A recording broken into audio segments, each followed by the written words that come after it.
There are several key mind manipulation techniques which are very, very powerful propaganda tools. The most effective and the most powerful, and it's used on us all the time, is something I call problem-reaction-solution. It's a cracker, this one. It's a mind manipulation technique that avoids not only opposition to what is the goal of the manipulators, it actually manipulates people to demand they do what they want to do anyway. And it's happening all the time. Once you see this technique and how it works, you watch the news and read the newspapers in a completely different light because you start to see it happening. It works like this. You start by secretly creating a problem in the world and making sure someone else is blamed for it in the public arena, in the public mind. It could be a run on a currency, it could be a government collapse. At its most extreme, it could be a war, because the two world wars in this century were funded, all sides were funded by the same people. Provable.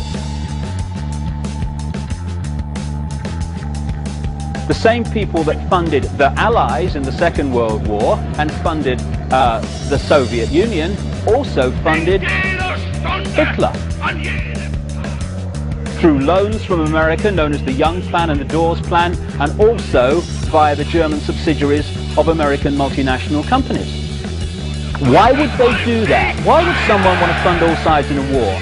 What if good is a war? Well, first of all, on one level, it makes vast amounts of money if you're lending money to all sides and you're also selling them lots of arms and all that stuff. But the fundamental reason for a war is to change the nature of post-war society.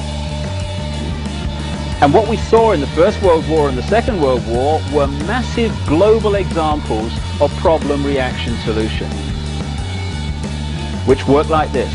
The problem's created secretly.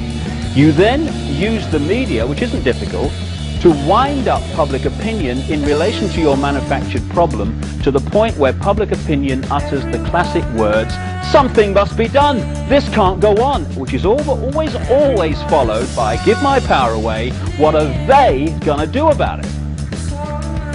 And at that point, those who created the problem and got someone else to be blamed for it wound up that public reaction, then openly in the public arena, in the parliaments of the world, in the newspapers and on the television, offer the solutions to the problems they have created.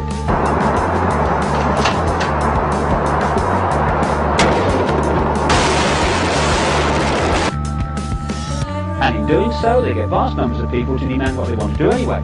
Get people frightened, and the first thing people do when they're in fear about something is they look for someone out there to protect them from what they're frightened of.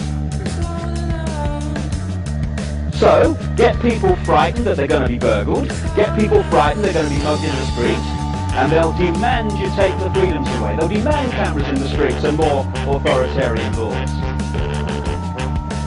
And we have a very topical example of that in the last few years. Problem, reaction, solution.